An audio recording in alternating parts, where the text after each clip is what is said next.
Anniversary cake মানেই কিন্তু সেই বোরিং কেক, জাস্ট রোজ দেওয়া নালে হার্ট শেপ, জাস্ট এটাকেই আমরা অ্যানিভার্সারি কেক বুঝিয়ে এসেছি। কিন্তু শোকেসের এই বোরিং কেকগুলো থেকে একটু বাইরে যারা বেকাহলিককে ব্যাক টু ব্যাক অর্ডার দিয়ে আজকে প্রচুর কাস্টমার আমাদের লয়াল হয়ে গেছে, তো যারা অর্ডার দেননি এখনো বা জানেন না বেকাহলিককে, তারা প্লিজ একটু আমাদের এই ইনোভেটিভ কেকগুলো দেখুন, যেগুলো আপনারা সত্যিই বাইরে পাবেন না।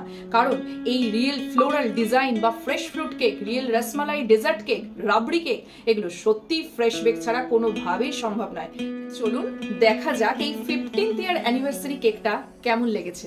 ভালো লাগলে কমেন্ট করতে ভুলবেন না, আর শেয়ারও করবেন সবাইকে।